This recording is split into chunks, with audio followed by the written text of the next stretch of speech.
You are listening to the Underhook Show, and for the 53rd time, my name is Steve, alongside my co-host Chris. Chris, how you doing on this Wednesday evening? Just like the 1980s banger said, the heat is on, because, boy, it's scorching over here. Dude, it's like spin the wheel with hazardous weather in our part of the Midwest. Apologies for no show last week if you were looking for one. It was a game time decision because it was like monsoon season here, and we've both had histories of just power outages, and you don't want to wreck any of our stuff. And to be fair, the go home was pretty lackluster for Forbidden Door, so apologies for that. But we are now here tonight on Wednesday with a jam-packed episode, all kind of AEW to talk about, and I think we could touch on a couple other things as well. Before we got on the air, you were telling me that you were watching some All Japan Women's from the 1990s. How are you enjoying that? Man, I watched one thing and I loved it, so I'm hooked now. Bull Nakano, which she's like top 5 for me always, but It was her. I can't remember the other lady's name, so I apologize, but they beat the crap out of each other, and it was awesome. And then I was scrolling through, and I noticed that they had the cage match with Aja Kong and Bull Nakano on there, and I know that match, but I'm definitely... Yeah, the drop kick, yeah. Or the leg drop. Yeah, so I'm definitely going to watch that, but I'm pretty... I didn't know that this company's been around since, like, the 50s, so... Yeah, it was so the guy who started Stardom and now Marigold and, man, I want to say Arisen as well, like Rossi Ogawa, that was his company, as like back in the day. Yeah, there's a pretty extensive catalog going back to the 70s. I think we have footage up until, because right here on my, not desk, but entertainment stand, I have the Best of 1978 through 1983, volumes 1 through 12. I just haven't dived in yet. But I wanted to see the whole picture because obviously people think of 90s, you think of Bull, you think of Aja, you think of Akira Hokuto. The names go on and on. The JWP, Minami Toyota, the JWP feud, like Kandori and all that stuff. But even before that, like the Crush Gals, who are like still influential on the business, and then like Dump Matsumoto, who has the Netflix series. If you're aware of that. Oh yeah. The Queen of Queen of Villains. Yeah. Yeah, and then like Devil Masami, and there's just like so much great stuff to go through. And so I think my next big project, I don't know if I'll do videos on it or not, but whenever I'm in the mood to like really dive into a period of time or a promotion's history, that's on the docket for sure. Bull rules, though. I think she had one of the best peaks of like any wrestler. I just don't think she had the longevity compared to some of her peers, like Aja, for example. It was just a weird time, especially in like the 80s and before, because I don't know if this was just an industry standard or if this was more of a societal standard in Japan, but I believe like they were forced into retirement very young. They were. I just know that they were even in the 90s, they were some like hard hitters. Let me tell you that. I've seen people getting kicked directly in the face. Oh yeah, they did not screw around. Back in the day, they were forced to retire at 26 years old. Jeez Louise. Yeah, so that ended up catching up to the industry, and that's kind of why the 2000s were so dead in that regard. And then they started forming like Gaia, Sendai Girls, etc. And it just feels like now they're getting back on their feet with options as far as places to work and guaranteed money and all that stuff. But it's an interesting history that I honestly don't have as much knowledge as I probably should have. But the good thing is that we do have a lot of footage, and that's the thing with wrestling history. It's a matter of if the footage exists, and then you just have to find it. But I hope you enjoy your dive into it, though, man. There's a lot of great stuff. So far, I'm liking what I saw today. So tomorrow is usually my put on some random wrestling stuff day. So if you have any recommendations, my brother, please send them on. Oh yeah, I mean definitely like the Dream Slam shows. You might know a match I'm trying to find actually. Yeah, the Chelsea Green spot. You know what I'm talking about? Where she gets drop kicked in the face at like 95 miles an hour in the corner. That's a Stardom match, I think, but. Where Chelsea Green was actually in it?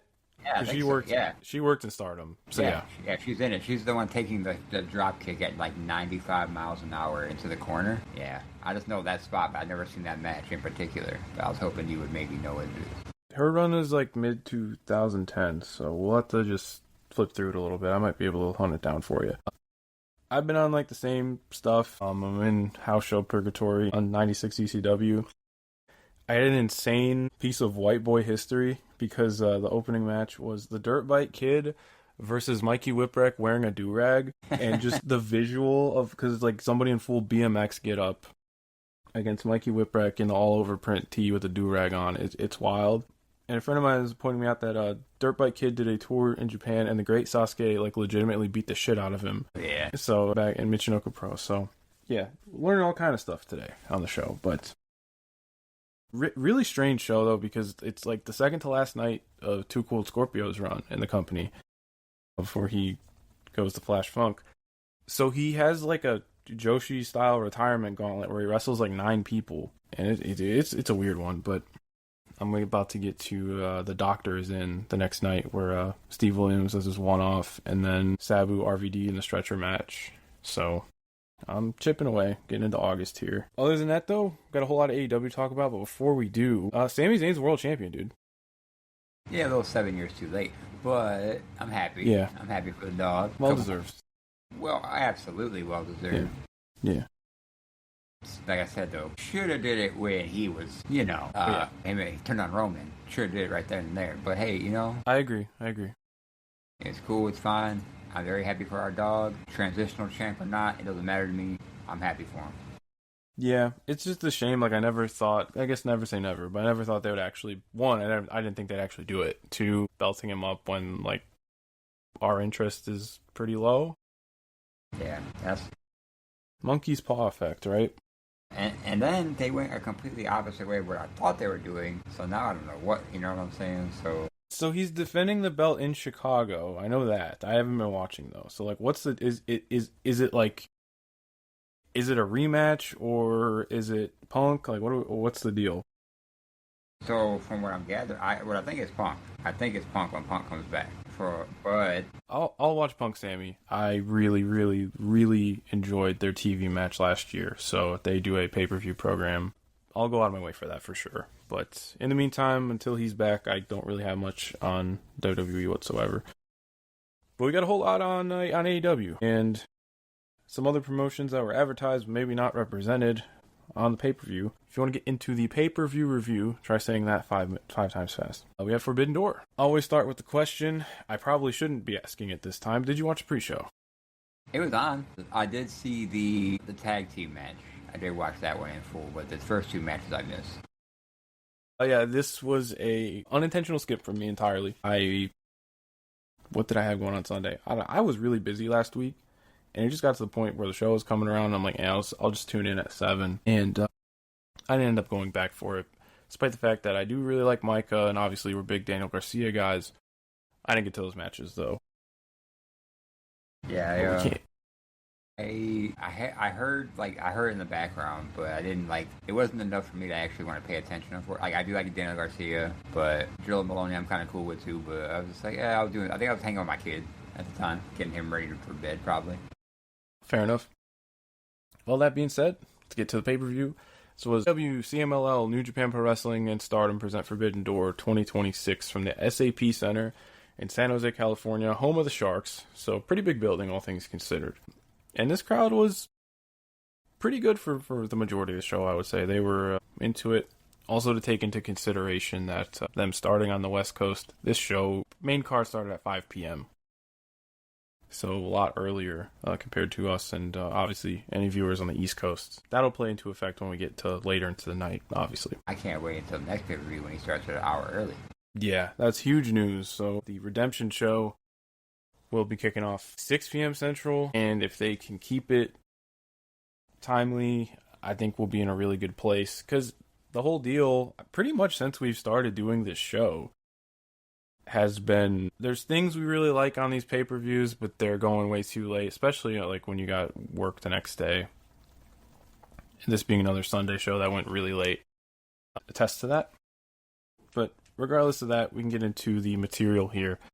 Opening match, 3-way tag team match, non-title, despite the fact that El Sky team do hold belts. And Mystico is a Ring of Honor Tag Team Champion with Bandito now, but he's on this match, but that's neither here nor there.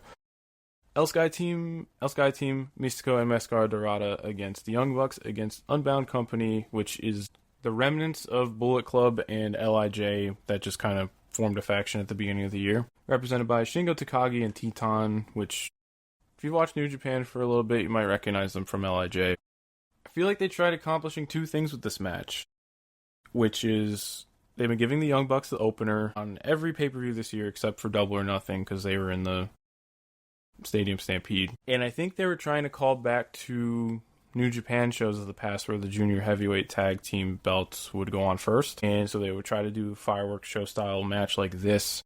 You've probably heard me say this before on the show, but I just think for what this was, it was too long. It was way too long. I tuned out probably a lot during this too, but it was what it was, you know what I'm saying? I'm not going to complain about it. Yeah, so for context, the Young Bucks would win this match in 1753. Obviously, they're going to be racking up wins to what we assume is going to be some sort of legacy match at All In. Featured 3 teams, might feature 4 teams. Who knows? They keep hitting that one. We'll talk about that tonight. Yes, but they do. Yeah, I don't know, man. I don't hate these types of matches, but it's just one of those things where it gets to a certain point, and when you're like 15 minutes into this match and you have 6 people doing like synchronized kip-ups, I'm like, all right, wrap it up. I care less, honestly, sometimes about like it was a good PWG. You know what I'm saying? That's how I always refer to these kind of things. But yeah, of course. Yeah, it didn't need to go that long. Yeah. So yeah, not much to say on this one. Obviously, always nice to see Mystico and Dorada on TV, and I haven't watched Shingo in a long time, so nice seeing him around. He's going to be on Collision tomorrow. Him and Drilla against Claudio and Peck. Yeah. Oh, I can't wait till we get to him. Yeah. oh yeah. Well, last say on Peck.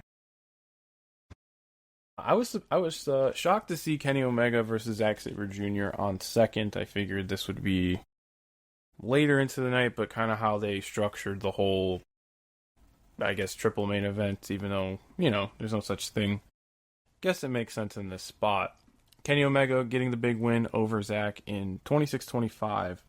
And like I said with the last match, I promise I'm not going to say this for every match on the show. I just do think that this overstayed its welcome a little bit. But there were still a lot of things I liked, particularly in the first half of this match.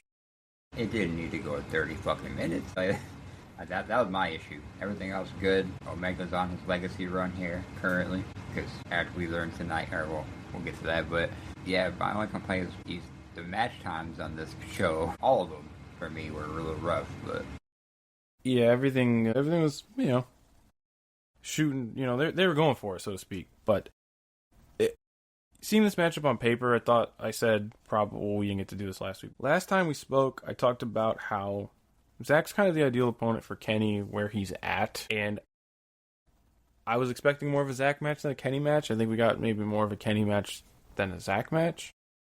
There was still enough for me to enjoy, though. Like, I know some people really hated this match. I did not. I just think the Styles Clash was always going to be interesting to me. I think I would have liked to see more of Zack exploiting Kenny's weaknesses when he was in control, and I think the match started like that, but then it kind of built into it built into a 25-minute Kenny Omega match. You know what I mean? I'm going on a limb and saying these guys have wrestled before. Yes, G1 either 2017 or 2018 in the G1. And they probably wrestled in PWG too, almost, because Zack Sabre was there for a minute. Maybe, I could be wrong. I want to say I think they were either in it, like tagging together or on the other side of a tag. Something like that. Yeah, I'm pretty sure they were in a tag match in PWG, and then they faced each other in the G1. Now they did it here. But yeah, not bad. Always good seeing Zack. Just wish they kind of tightened it up a little bit with the structure. But again, AEW pay-per-views with these two, especially when Kenny's involved, it's you're in for a ride. So mileage may vary on this one, but I think that there's enough here to enjoy. Yeah, for a good wrestling match is there, Yeah. Now we're getting into some really awesome stuff. Now the show kind of hit a good stride.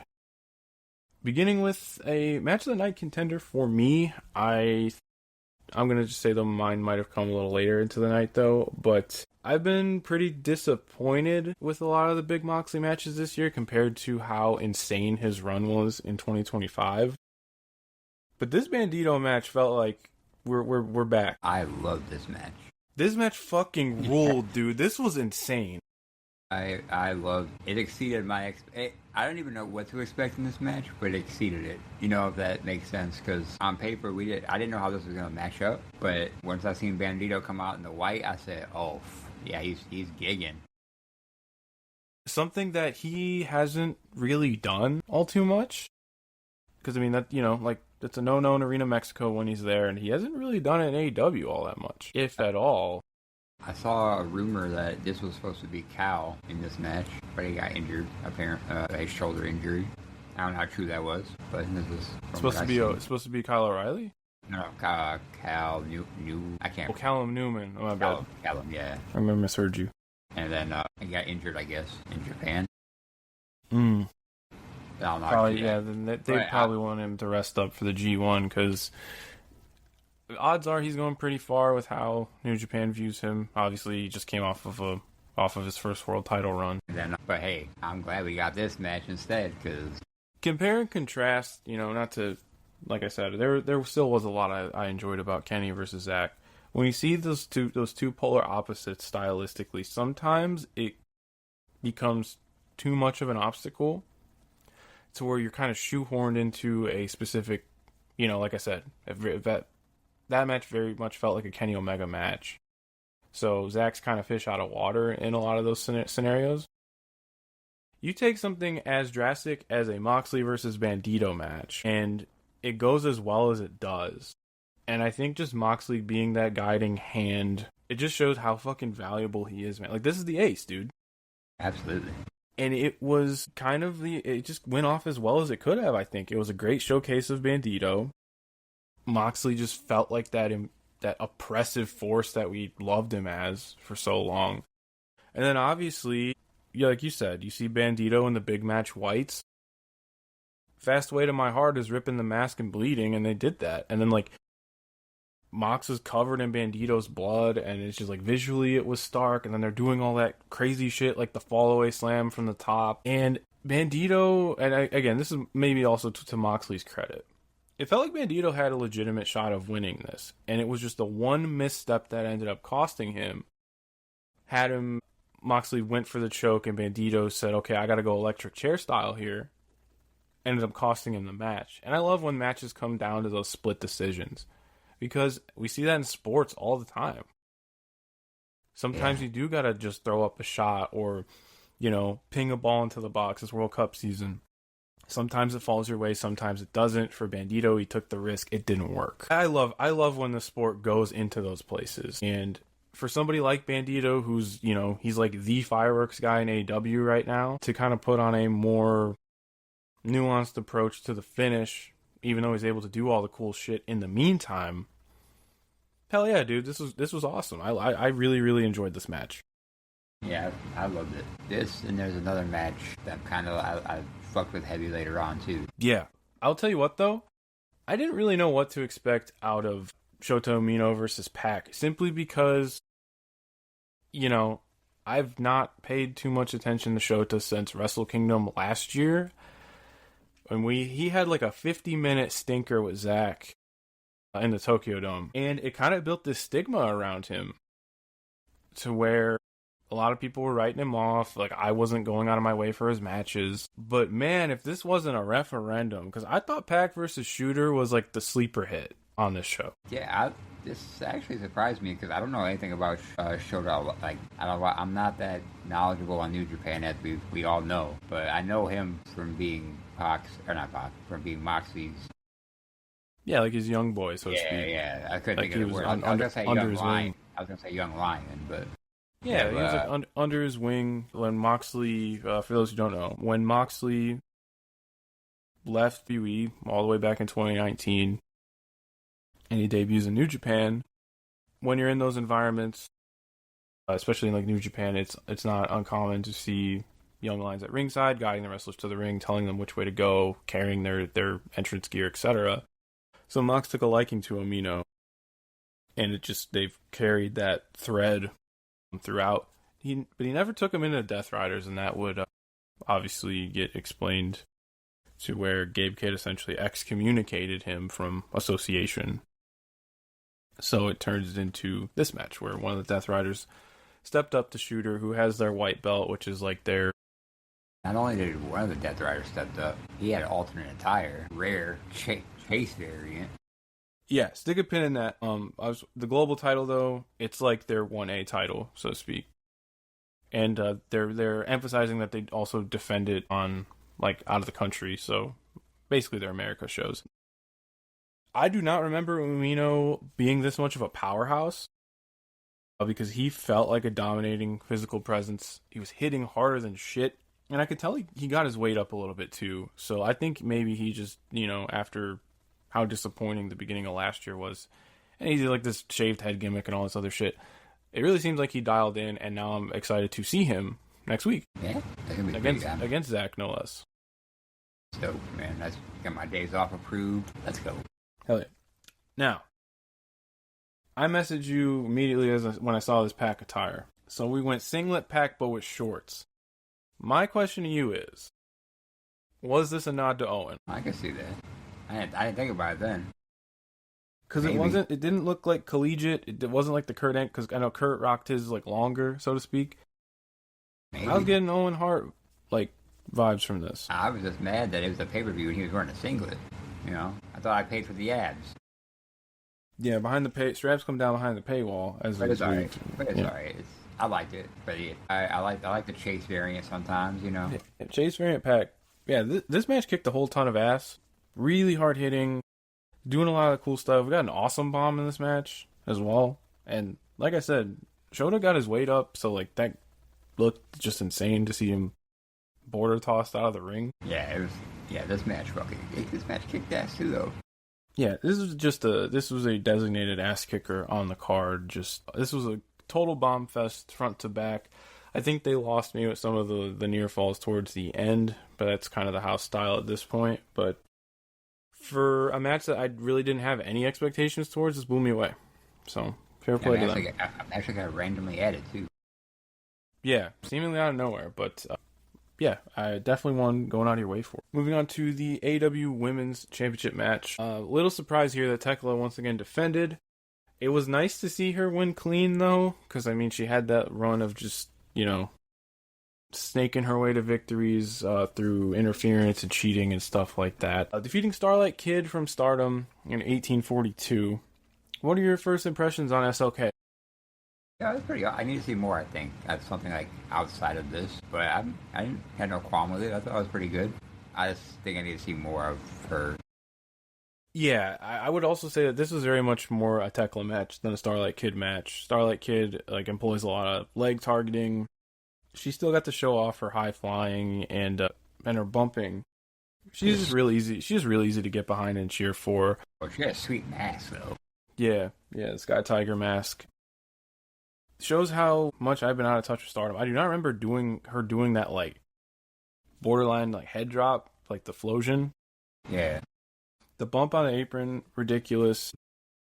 I think where the match tailed off for me, though, was I think they did a really good job for the majority of this match actually giving her a shot. It didn't seem out of the question that the title could change hands. Then she completely emptied the clip, and she hit all of her finishers. Any of her big moves, she hit them all in succession, and Tekla just kept kicking out no issue. And I was like, okay, this is what we're doing. But the stretch muffler variant looked absolutely disgusting, and all her aerial stuff looked good. I talked about it with a lot of the luchadors, where coming into an AEW ring, it's different from what you're used to. These girls in Stardom are working multiple times a week over there, so again, you're different ring, different ropes, all that jazz. But she seemed to be able to execute without a hitch, so I would not be surprised if we see more of her in AEW. She got a good reception in the room, and I think she's someone who could be, like I said, really easy to cheer for her. I think fans will like her a whole lot. So I think for first impression, she did very well. Yeah, I'm gonna look into her more. But like I said, I need to see more to get actually a good judgment of her. Fair enough. Yeah, no, I'm a big fan of hers. It was cool to see her get this spot and do well, despite the fact that we all kind of knew Tekla was just going to win this match. But I saw people are starting to turn on this Tekla run. I don't know if that's necessarily fair to her. I think she's ran with it. I just don't think that AEW's creative has had much for her division. Yeah, it has nothing to do with her. She's been kicking ass. I've becoming a bigger fan, every defense that she has. So and then the pay-per-view catalog, Yes, and then her post-match interviews are hilarious. So. Yeah, I think the pay-per-view catalog speaks for itself, though. Like, when you do look at the defenses, or even, like, the Statlander strap matches and shit like that. Like, I think she fits well in TV wrestling. I said that a whole bunch on here, though. But it is news to me that the AEW World Tag Team title match went 17 minutes. We all figured Cage and Cope would successfully defend, and they did. I do not remember anything from this match because we all walked away from the angle. My psychic, I called it, kind of. Yeah, let's break it down. Morning of the pay-per-view, and as we know, Jay White has been messing with us quite a bit, sending out cryptic tweets or not so cryptic tweets, implying that he's been coming back, though, on every day of a pay-per-view, or a lot of them. And you said, hey, no tweet. Maybe it's time. And I was thinking how Jay White left New Japan in kayfabe. He's, barred. So I don't know if they're going to really have him around New Japan guys, or at least on a show where there's a New Japan presence. But no. The blade dropped, so to speak. Bang Bang Gang all in attendance. Switchblade Jay White, healthy, back on TV, ready to go. And man, it has been a long time. 400 plus days. Yeah, our king is back, so I'm good. I don't even think we've gotten to cover him at all. Think about that. No, now we get to cover his return. Yeah, I'm excited for the Finlay feud, man. Can't wait. Got me amped up for that. Like, then it just makes more sense, Finlay was the one that kicked Jay White out. Or... Essentially, what happened was the match was Eddie Kingston, Jay White, and loser leaves New Japan. Eddie wins, but after the match, it was very when they would excommunicate Bullet Club guys, right? After the match, David Finlay came out, beat the shit out of Jay, claimed the title leader of Bullet Club. Okay, I remember that. I remember that now.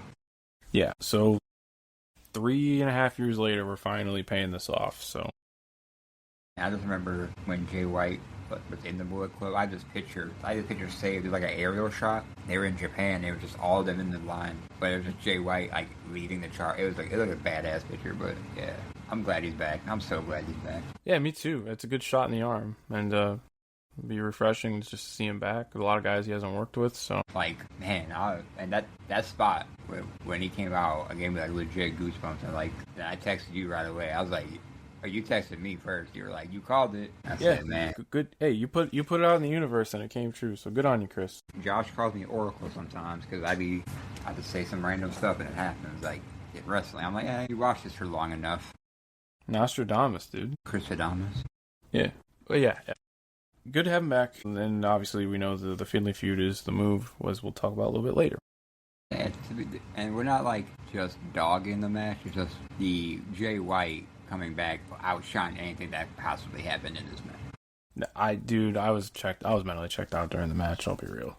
And I don't even think Cage and Cope have been offensive, I think I was gardening around this time. And fair enough. Yeah. Now we're getting into the kind of main event parade here with the 2-0 finals and the big cage match. But first we got the women's side of things. Mercedes Moné defeating Maya World in 24 minutes, 51 seconds. But man. Would I be amiss to tell you that this was my match of the night? No, because I think I agree. Because Maya World... World, dude. Holy shit. First of all, shout out DPW. Yeah. Second of all, god damn. Maya World's going to be a fucking star in this company. And shit, she's already ain't now. I believe the rumor and innuendo is this was supposed to be Mercedes versus Sari. Athena wasn't going to win regardless, which is a little annoying, but this right here, talk about life gives you lemons, man. I will say every wrestling company so far that WWE done it too with when Kofi won the belt, right?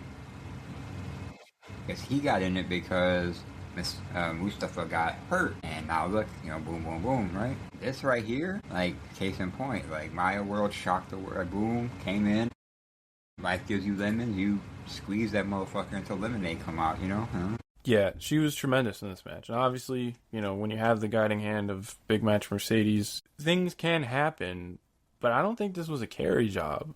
Like, Maya World put in a genuinely great underdog babyface performance. She was bumping like a maniac at times, and I genuinely thought that they might actually go for it.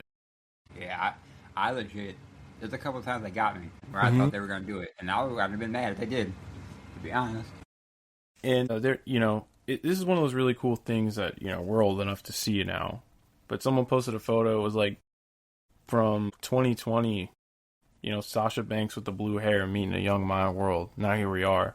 These two are tearing down the house on pay-per-view. And you could tell Maya really cared and really made the most out of the moment with how many of the callback spots she did, like the sunset flip bomb from the Asuka match and all this other stuff. And you could tell that she really made the most out of the situation, and Mercedes came to work to give her the match of her life, and that's exactly what happened. Yeah, I have go watch it. Yeah. This a whatever words I use won't do it justice to how honestly crazy. It was good. It was really great match. A very fitting tournament final too, as far as ramping up the drama, a whole lot of big violent spots, the dynamic of baby facing a heel. What more could you want out of a tournament final? You know what I mean? But yeah, even though this was a great what's the word I'm like, not even consolation. I don't even know. It's just it was meant to be, I guess. They got me though, because a couple of them false finishes. Oh yeah, absolutely. Compare and contrast to the prospect of a Sardi Mercedes tournament final, I think that kind of has more of the dream match sheen to it, because Sari is very much a big match wrestler in her own right, and she is a force of nature with just how violent she is. But I don't know if an audience on a one-off would necessarily rally around her like the kind of wave of momentum Maya World had. So this really is just a life is strange, timing's everything scenario. And yeah, we've sang our praises about it. If you haven't seen it, go find it. Back in tomorrow and watch it again. Yeah, I made sure to rewatch this before Dynamite, because I wanted to, but I took my boy to see Toy Story today, so Oh hell yeah, the new one. How was it? It was awesome. It's pretty good. It has a weird subplot though, which I saw Woody's bald. Oh, that shit was funny. John Cena? Hell yeah. John Cena's bald too. Damn. The bald's got two big acquisitions with those two. Hey, but I would say John Cena should just stay bald. It doesn't look that bad, man. Some people can rock it, man. You don't know until you know. But, no, it was a pretty good movie. It was his first time going to the movie, so he did really good. Shout out to my boy. But yeah, because noise and all that, Yeah, but it was cool. It's true. But hell yeah. Yeah, I wanted to rewatch this. I wanted to rewatch this in the next match, but I've gotten to a point where I'm pretty comfortable coming on the podcast talking about these just ridiculous party matches, because there's just so much crazy shit happening that it's just I know I haven't really been in depth with the card as much as I should have anyways, but how do you break down a 31-minute 10-man cage match where people are hitting each other with Nintendos? Orange slices. Yeah, there's an orange slice spot, and the citric acid into the cut though, that's some deathmatch shit through and through. Our dog, we are rushing duffel bag. Yeah, yeah, dude. Everything was happening. People who aren't even in the match are in the match, getting smuggled into the match. So is he an honorary conglomeration member? I think so, and I think that's hilarious because nobody likes him. Everyone's scared of him, except for maybe Mark. But they just wrestled. Because tonight he had a backpack. Oh, maybe he isn't. Maybe that's how you're made in the conglomeration, where as Death Riders you get a patch. Well, that was the first thing I seen was where I thought it was when he came out. Oh, we'll get into it. Okay, we'll talk about that later. Yeah, but the babyface team of Darby Allin, Konosuke Takeshita, and the conglomeration defeat the Don Callis family and MJF. Yeah, this match was fun though. It was fun. Yeah, see, my thing is, I don't mind AEW doing these types of matches. Even though they've done quite a few of them this year. Not in a giant circular cage, but, we've gotten our Anarchy in the Arena kind of replacements on Dynamite. We had the big shit fest at Double or Nothing. This is one of my favorite versions of it because like when you don't have, like for example, when they do Blood and Guts and Kyle O'Reilly's bleeding diabetes blood everywhere and it's a crime scene, like that's awesome. Contrast it to a match like this where it's just like I don't mind when they don't try to hide the fact that it's a party match. You know what I mean? Yeah. What they call it? Death's Door? Death's Door? Yeah, Death's Door, I think was the last minute name for it. And I do like the circle cage in this. For this amount of people, the circle cage actually worked good. Yeah, it felt like the double cage with one ring was kind of awkward. This was actually a good. Now, if they keep this just for, I wouldn't keep this on Forbidden Door though. No, I would. I think they need to make things more situational than assigning them to a one pay-per-view. I don't think this would ever do like the, Hell in a Cell on Hell in a Cell and shit like that. Because I felt like they did Anarchy in the Arena. I feel like they did that on a lot of... It's only Double or Nothing. Yeah, that. But like Casino Battle Royal, that makes sense for Double or Nothing. Keep that on there. Yeah. But then you have that on everything. So I don't know. But hey, whatever. Keep this on. This match was fun. Our boy Jake something was in there just throwing bodies. Yeah. You know what? I talked about... I don't think Blood and Guts was a good comparison. I just thought, hey, remember when Kyle O'Reilly did that insane blade job and it was just fucking insane? I'm thinking more so of like last year with the double cage, right? You had Jon Moxley driving a screwdriver through Darby Allin's ear, and then in the same match you had the Young Bucks bumping on gummy bears. And the tonality was all over the place. This match they went full Looney Tunes, and I loved it. Great. Yeah, like I think if you just commit 10 toes down, just saying this is going to be the dumbest thing. Yeah, this is going to be the dumbest shit you've ever seen. I had a great time with it, man. I feel like they did that with Anarchy in the Arena too, with all these, with Leo Rush was out there chasing fucking when he helped Bobby Lashley.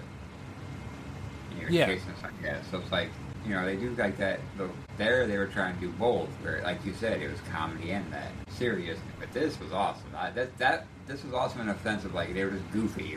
It was a good breakup of monotony about what's to come after this. Yeah, it was over the top in the best way.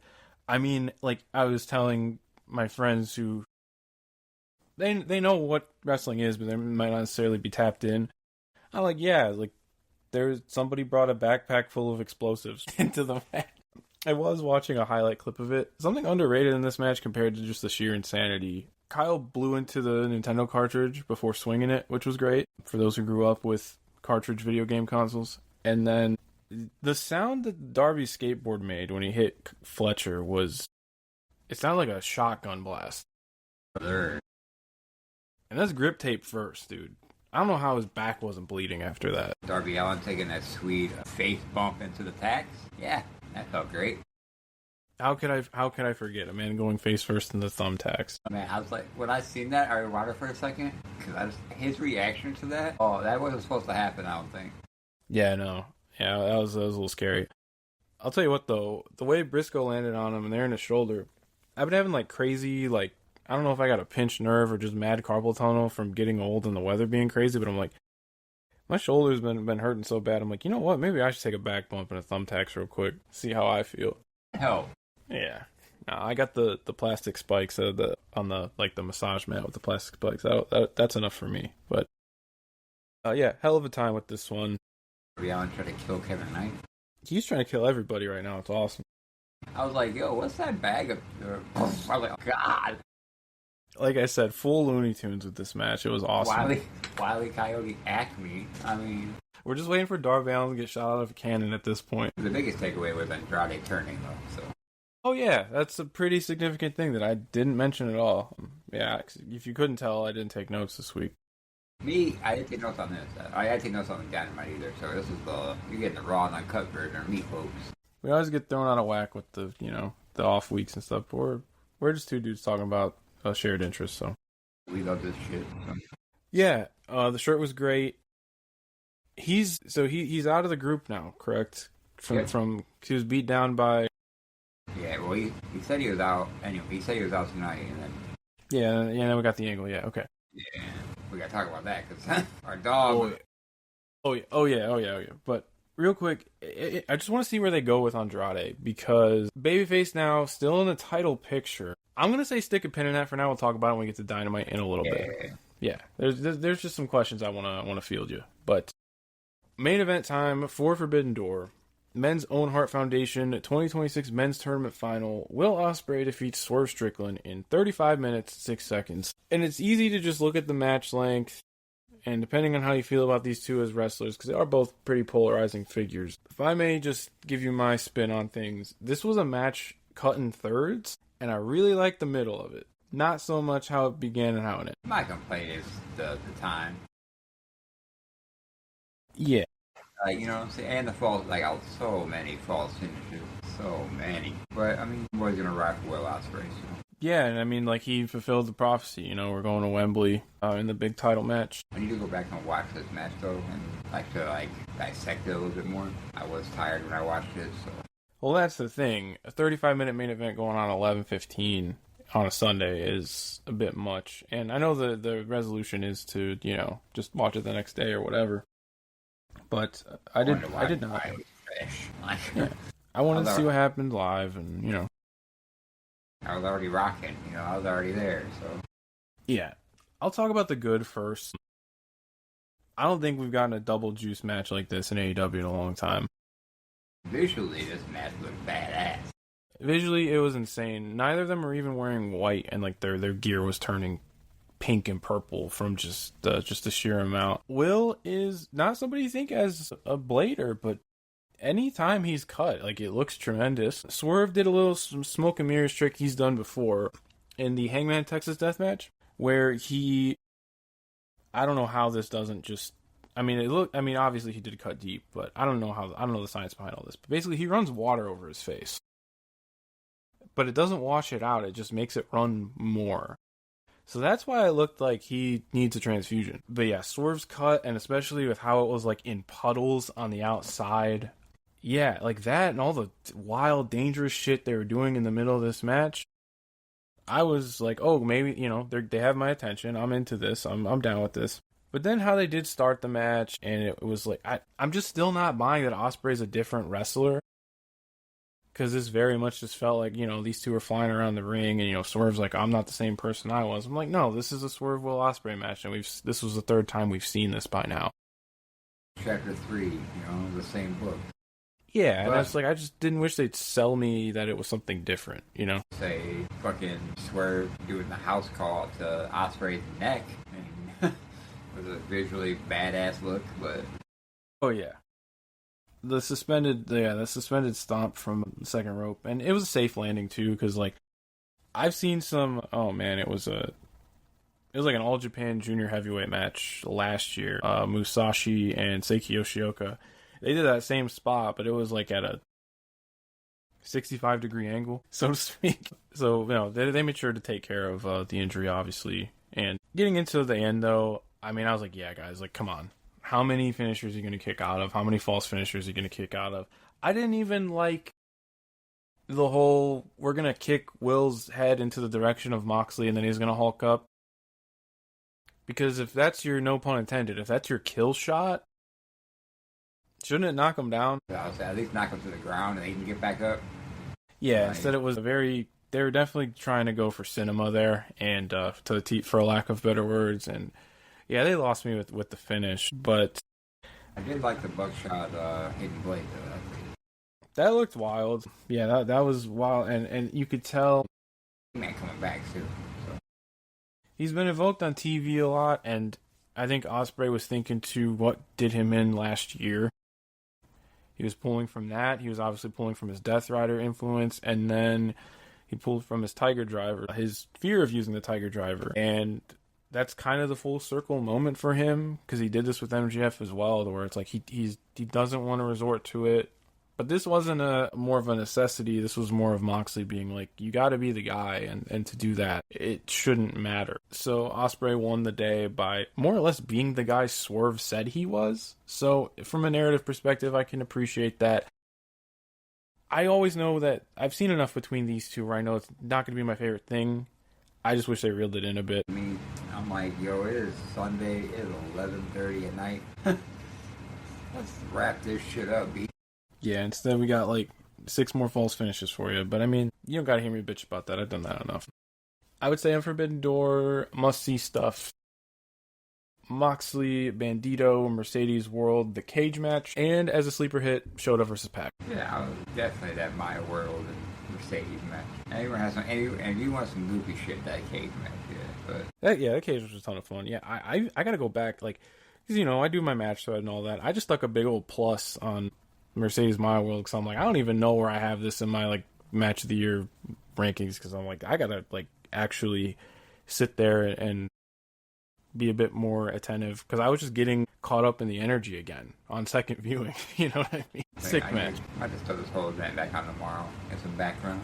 Hell yeah. I think we did that in a nice power hour, so we can get into TV now. Man, I was surprised that TV did kick off with the world title match. I know we got a pre-tape to talk about, but before we start from the top, first match of the night was MJF Mark Briscoe, which Briscoe had the right to challenge because he won the cage match. I failed to mention that. They announced that it is actually going first, too.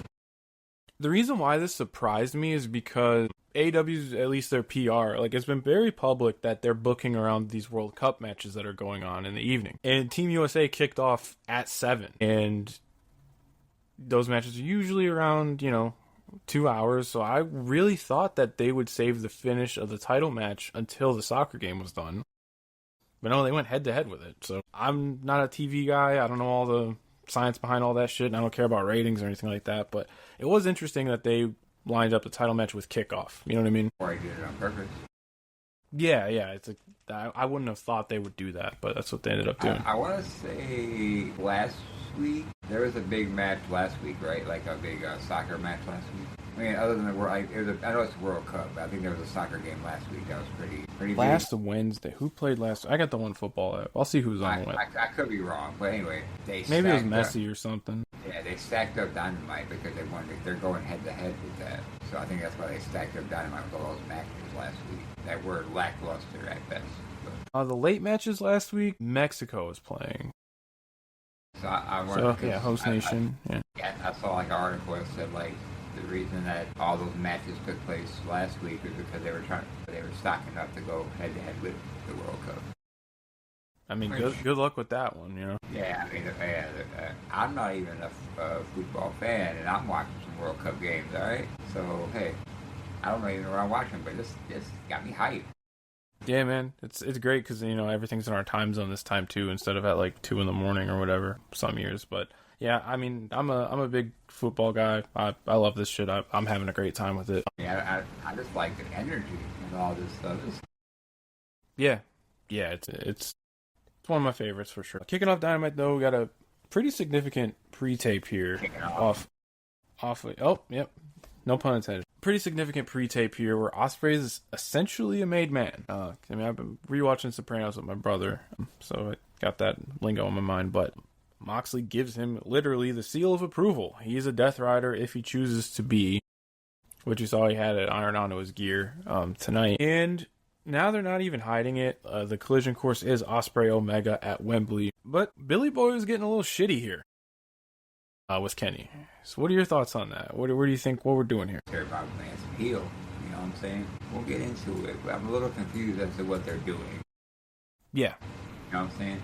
You get what I'm saying. Because it is a little tricky, though. I mean, we can look ahead a little bit here. Because I feel like you're not turning Kenny heel if this is kind of his victory lap. But Ospreay's not going to be a heel going into England to win his first world title. Like, from on a TV company, He was IWGP champion, obviously. But so it is a little bit of a gray area.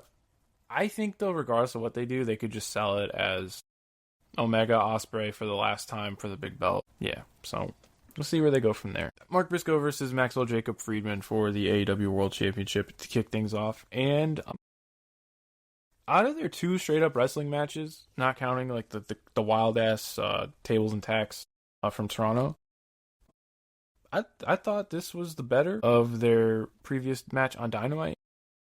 I actually thought this was really good. Another wonderful Mark Briscoe performance. And man, like the visual of him bleeding and like MJF scraping through the wound like 2 minutes into this match.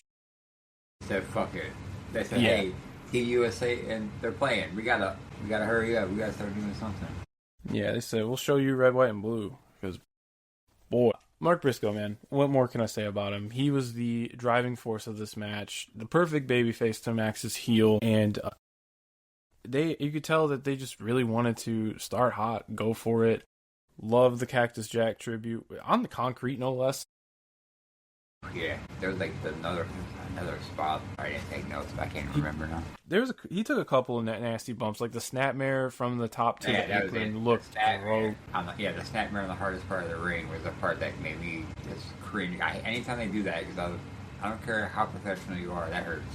Yeah, and I thought, as much as I shit on MJF in a lot of the main event scenarios, I think maybe the constraints of a television match really helped him. Worked the wound really well. His gear and ring tape just looked disgusting by the time this was done. So that visual feedback is always very nice. And it was a nice, just really solid title match for television. I just think that they saw the assignment and nailed it. I don't feel like he's won with the Heat Seeker recently, so that was refreshing to see. Instead of him just, I didn't want him submitting him. You know what I mean? I didn't want to hit with the Dynamite ring after I'd seen this man hit concrete 3 different times. Yeah. Yes. So well done there. I'll give MJF the credit here. Him and Mark, I think now that they had a couple under their belts, are really gelling together. The dynamic just writes itself. It's just about what version of Maxwell is showing up, and I think this was one that I found a lot more tolerable. And he didn't even do it. He said, I'm wearing white. I'm gonna... Yeah. So we figured where we were going next. Kenny gets the big win. He's in Max's orbit once again. I didn't think we'd be getting it so soon, though, because the challenge was issued for next week. I can't wait to see what the show looks like. This is going to be an outdoor Dynamite Hell yeah. in Clearwater. So the setting's going to be insane. I hope the weather holds up for their sake. I'm sure it'll be under a pavilion or something, but they're already talking about the Argentina game on Friday might get delayed because of the weather. Like, these storms are just slamming everybody right now. Regardless, I thought it was going to be a career versus title, but I never put together the through line of Cody and Hangman are slapped with the same embargo, so to speak. I hate this. I hate when they bring this stuff up all the time, though. The not allowed to challenge. Yeah, I just hate it. I hate that trope, man. It's interesting because we kind of felt like Hangman would find a way around it. He just hasn't been on TV to do so. Bringing Cody back verbally was interesting. Not that, they never shied away from bringing him up or showing highlights or whatever. Unlike another guy that was not named in Maxwell's list of victories. But yeah, I was like, I said that too. I said to Josh, like, he's missing someone's name. Yeah, I'll elaborate on that a little later. But I'm just a little worried now because I feel like that it's still a thing, and now they're like trying to raise the stakes to place it on Kenny. Maybe that means the Hangman thing might be a little more concrete than we thought. But I'm not going to get too frustrated with that right now. I'm just going to suggest that this is pro wrestling. You can undo anything you want. Yeah, we already said that when it first happened, so. Yeah, so now we got the big decision. Will Kenny Omega be taking his talents to Beach Break? Stay tuned. Mm-hmm. Okay, so now Renee does this interview backstage, and MJF basically rattles off every giant victory except for CM Punk. Does that surprise me? No, but I think with the kind of rumors of maybe Punk would be leaving WWE, this felt like a way to put the kibosh on any possibility of a return. Not that I ever thought that would happen, but you know what I mean. You see companies do this every once in a while to make a point of pointing something out or excluding something else. Yeah. So I just kind of got the feeling there from that. The discourse. Oh no, dude. I mean, those blue check marks, they're going to get their Punk engagement, man. They're going to get their Punk engagement and their shit on AEW engagement. Oh yeah. But got a little scrum there with Ospreay. And I think that the title switch is supposed to happen next week. I think they just wanted to put the visual in your mind that, like, this is where we're headed, but Kenny can still win. You might break your neck sucking yourself off so much, and I laughed. Yeah, that's a crazy bar, man. That was a crazy line. I said, oh, okay. Yeah, crazy line. Now we get the Andrade promo. I'm surprised. I'm shocked he got How You Know over like this. Yeah. It's working for him, though. So. What does it mean? How you know? How you know? I don't know. How do you know? I was like, all right, cool. Okay, let's get down to business here, though. Let's get down to real business, all right? We've been talking about the fact that it was reported Lance Archer's AEW contract is up in June of 2026. It is July 1st. He is on our TV. Let's fucking go. So locked in. He came out with our dog Jake Doyle and I guess Brian Cage. But Brian Cage in the candy stripe pants. Cage looking he just looks crazy. This again, every time Don Callis family are on my TV, I'm just like, this is just like a fucked up group, like looking group of people. You got Brian Cage fresh off of like a weightlift tournament in the IU candy stripe pants. Lance Archer with the $8,000 Amiri jeans with an airbrushed vest tonight, so that contract money came in. No cast. Okay. No cast. And he was moving around good in that ring. And then our dog Jake Doyle back in the mix. So like, put the trios titles on those three, dude. What we doing? Right there. Don't give it time. Give it time. It's okay. Yeah, but just good to see Lance Archer on it. Like, I know we do the bit and we hype up the swag and all that, but I was curious if he was actually going to stay or not, and it appears he is, so that's good. Collision or Dynamite. Something. I missed the Mercedes promo, but I think it's a pre-tape Mercedes promo. You kind of know what you're going to get. No disrespect, but yeah, we kind of know what it is. It was all bragging, you know? Yeah. I think I would like to see. I promise I'm not gonna keep bitching about the Black Heart stuff. But Kevin Knight versus like Leo Rush out of gimmick, I think would be a tremendous wrestling match. But what we got here is still a lot of fun. I'm glad that Kevin Knight is still kind of doing the open challenge sort of deal where he is getting these reps because he's just insane, man. Like my one takeaway from this match. Did you see his vertical on the outside? I did. He didn't like hop up to the apron or nothing. Like he just sent it from the ground. He was insane, bro. I just feel like anytime I watch this dude, besides not to cut you off, but anytime I watch this dude, he does something that is jaw dropping, and on top of that, his wrestling mind is still developing, and he just still knows what to do. Glad they changed his finisher now that he's a heel, though. I do like that. He needs a new one, but yeah, he definitely needs more of like an impact finisher. Not that the UFO splash like doesn't fit him, but yeah, like a high flying move, you're definitely thinking more babyface. So yeah, I'm cool with it. But yeah, the ceiling on Kevin Knight though is just absurd. I'm thinking like world title next year. absolutely, he's gonna hold on to that CNC title for a while. I hope so, man. Because there's a lot of cool matchups you could do with him still. I think, they had Speedball in the crowd again, but... Yeah, I felt bad. So, once again, I'm like, damn, Speedball's watching Jake Doyle and Kevin Knight in a faction together. I'm like, man, like, isn't Speedball, like, conglomeration adjacent? I know there's like a billion people in it anyways, but I'm like, he needs some friends, man. Does he have a backpack? That's how I call the conglomeration members, if they have a backpack or not. Speedball, he seems more fanny pack than backpack to me. Does he have a fanny pack? I could definitely see Speedball owning a fanny pack, but give my boy some friends because, like, I just feel terrible. His two tag team partners are just either beating the shit out of him or rubbing it in every week, and I'm like, man, Speedball deserves better than that. Speedball something and fucking got it on. No. I'm talking about a tag team, not a match. That match kicked ass. That match was awesome. Yeah. That and the street fight kicked ass. But give me them in a tag team again, because that tag team was awesome. Oh yeah, oh absolutely. No, they were great in our beloved DPW. So Darby comes out and he's basically like, "Give me the match." Kevin Knight says no. Darby just has this fucked up smile on his face. So is he just gonna jump him like every week until he gets the match?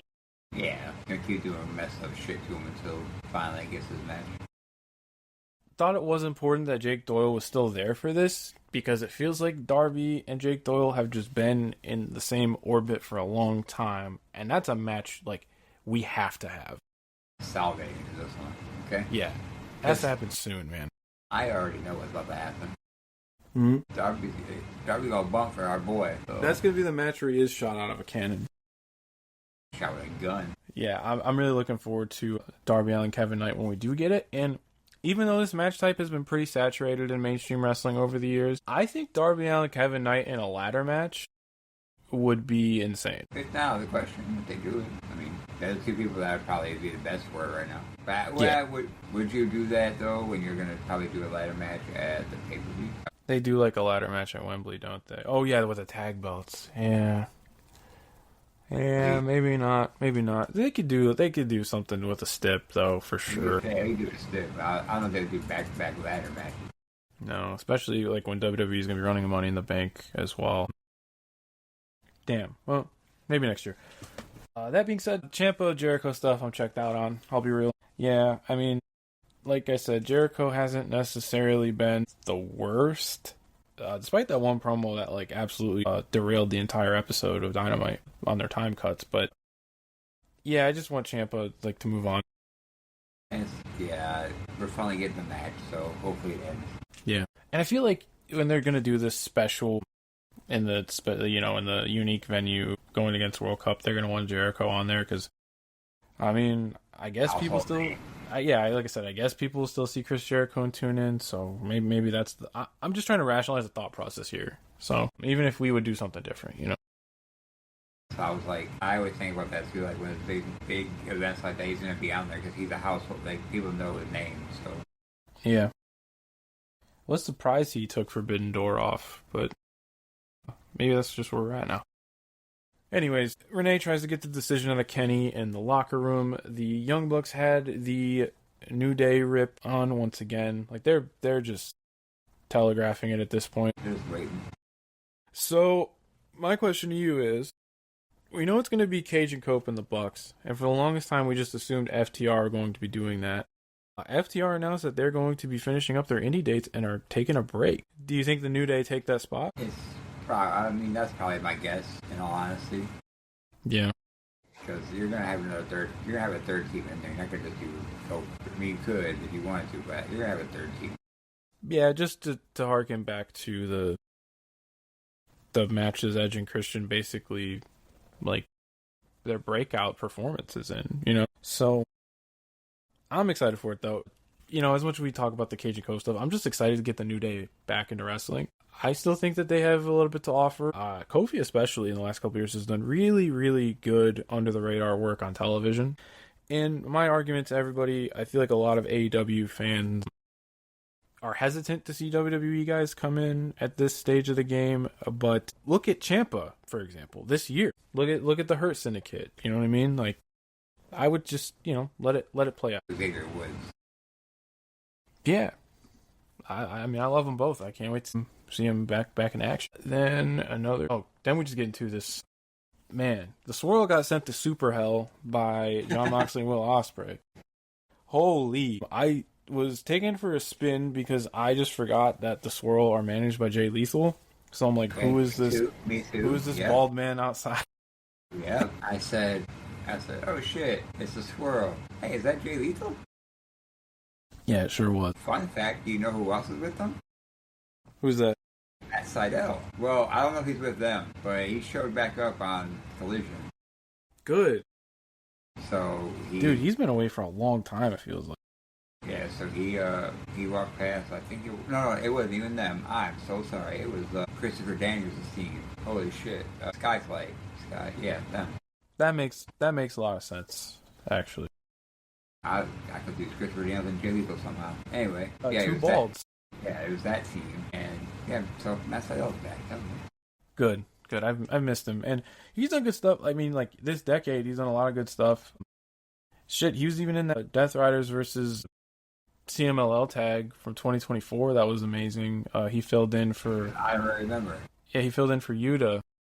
And it was really good in that match. So maybe we'll get him a CMLL again, So, But yeah, no, they did get sent to Super Hell. Dude, that Death Rider Hidden Blade combo. That is my favorite tag team move ever now.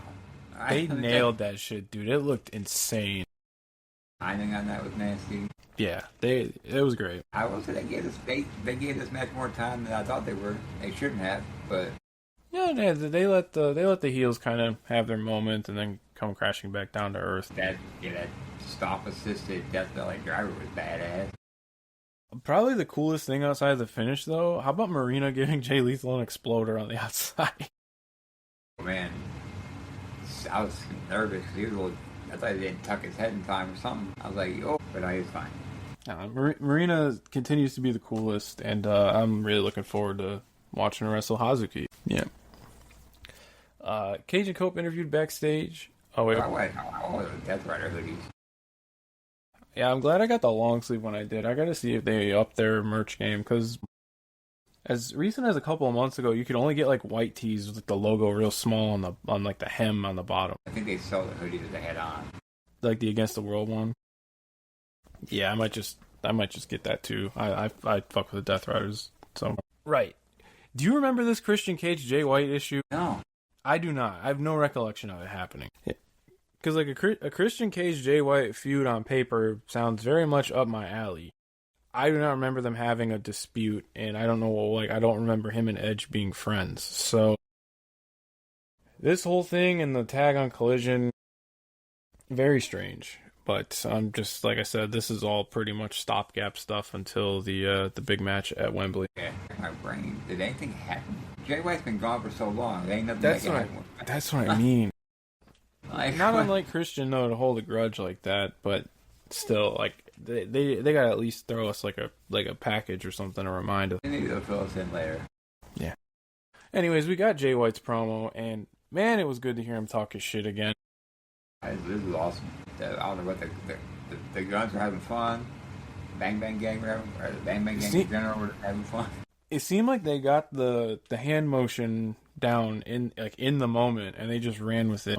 Maybe got a little too much when Jay was rattling off like all 30 of his catchphrases, but that's just what he does. But he just commanded that room, and I'm like, I just thought to myself, as long as he stays healthy, he needs to be like a big part of this company again. I feel like he will be. He was on the right. He was on the path until he got hurt, unfortunately. Yeah, and for the progress David Finlay has made as a wrestler, really coming to his own as a heel over the last 2 years, I am really excited to see what they put together. Because as like what Jay said was no bullshit. Like, these two trained together over a decade ago, extremely familiar with each other. Finlay's been cutting his teeth after Jay left, coming into his own. So I'm excited to see these two go at it. I remember when Switchblade first came out, I hated him. He's detestable. Like, I didn't. When he was in what was that team, Search and Destroy, in Ring of Honor, I think it was called. Oh, you're talking about when he was on Excursion. Yeah, that's when I found out about him, because I watched a lot of Ring of Honor around that time. And he was in Search and Destroy with like Alex Shelley, I think it was, maybe, or someone. Yeah, he lived with Shelley at that time. Yeah. Well, let me tell you something. I hated him because he had the worst tights I've ever seen in my life. They're white, horrible. Dude, yeah, man, the tighty whities with the shaved head. Yeah, I'm just saying, like, his original run when he came back from Excursion to Switchblade, he was just so easy to hate. Yeah, no, that was awesome. Like, then it was like when he was growing into his own. You know what I'm saying? Yeah, of course. But when he was in Search and Destroy, I was like, I just didn't like him. But now, hey, complete. I love him. Not bad. You know? It took him a while to really come into his own. Tanahashi did wonders for him, but as Tanahashi does. But if you want a nice full circle moment, when he was doing the US of J stuff in 2022, he actually wrestled Shelley in Impact in like early 2022, and like they're caving each other in with them chops. When Jay White he was in TNA for a little bit, right? He just did that one match. He was hanging out there. He was like, I think he was like building a house in the States. Yeah. And like, you know, COVID restrictions were still a thing. Shane Taylor Promotions, they're calling out the Bang Bang Gang.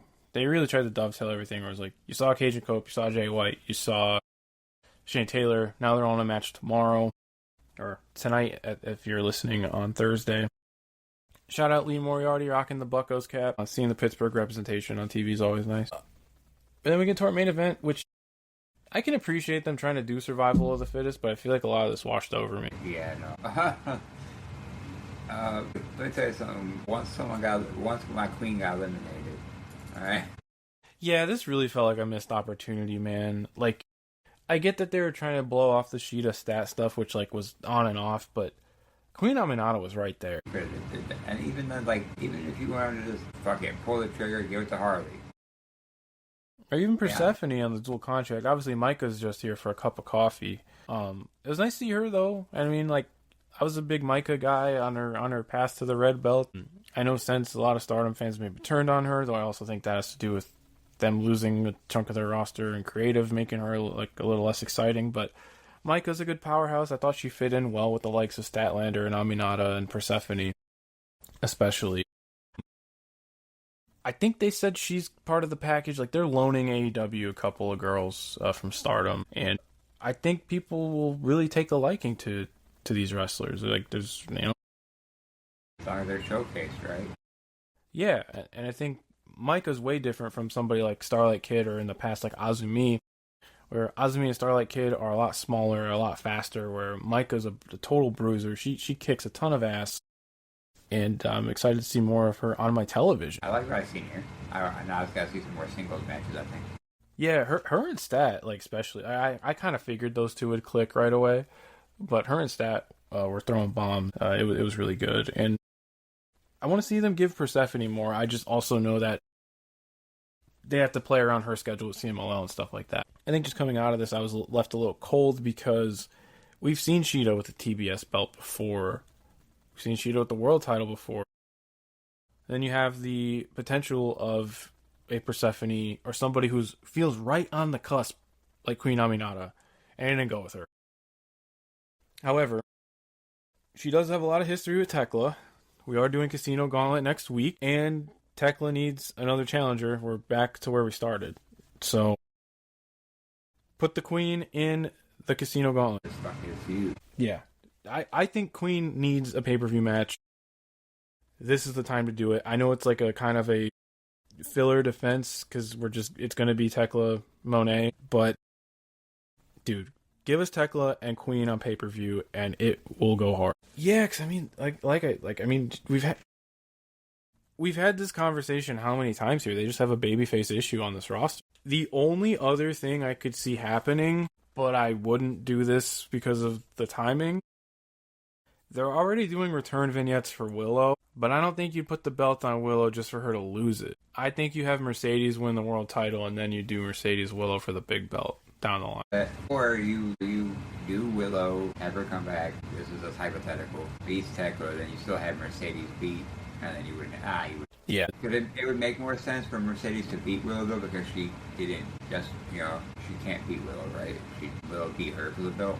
Yeah, they're 1-1 in AEW. Story wise, that makes sense, but too soon. Not Willow's not a transitional champ. So correct.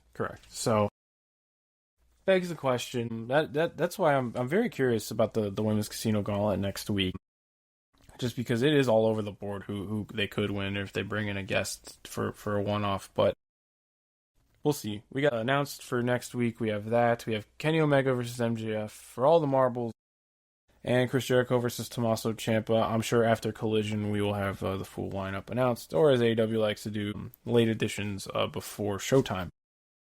But tune in next week. We will be back to our usual weekly discussion ahead of the new pay-per-view Redemption in a couple of weeks.